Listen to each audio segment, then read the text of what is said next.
जब सत्यभामा को हुआ रूप पे घमंड, तो किस प्रकार ठाकुर जी उनके घमंड को तोड़ते हैं, चलिए इस कहानी के माध्यम से जानते हैं। कहानी की तरफ बढ़ने से पहले जो हमारे वीडियो को लाइक सब्सक्राइब नहीं किया है, प्लीज़ जाके सब्सक्राइब करें और कमेंट बॉक्स में सिर राधे राधे लिखिए। चलिए कहानी की तरफ बढ़ते हैं। यह कहानी उस समय की है जब श्री कृष्ण भगवान द्वारिका में रानी सत्यभामा के साथ सिंहासन पर विराजमान थे। निकट ही गरुड़ और सुदर्शन चक्र भी बैठे हुए थे। तीनों के चेहरे पे दिव्य तेज झलक रहा था।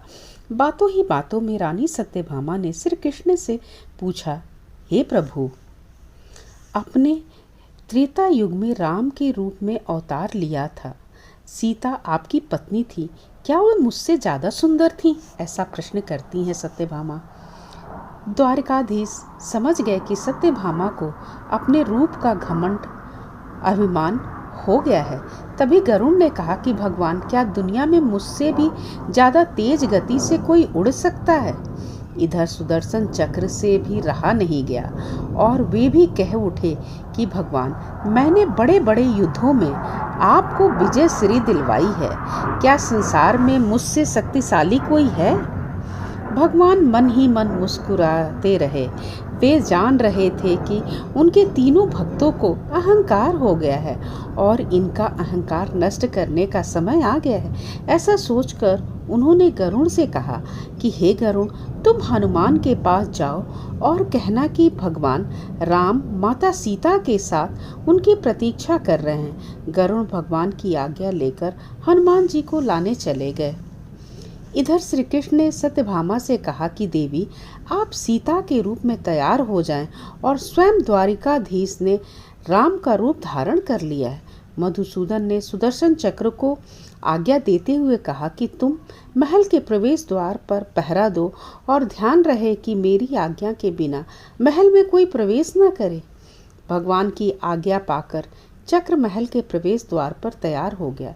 गरुड़ ने हनुमान जी के पास पहुंचकर कहा, हे बानर श्रेष्ठ, भगवान राम माता सीता के साथ द्वारिका में आपसे मिलने के लिए प्रतीक्षा कर रहे हैं। आप मेरे साथ चलो, मैं आपको अपनी पीठ पर बैठाकर शीघ्र ही वहां ले जाऊंगा। हनुमान ने विनयपूर्वक गरुड़ जी से कहा, आप चलिए, मैं आता हूँ। गरुड़ ने सोचा, पता नहीं यह बुढ़ा बानर कब पहुँचेगा। खैर, मैं भगवान के पास चलता हूँ। यह सोचकर गरुड़ शीघ्रता से द्वारका की ओर उड़े।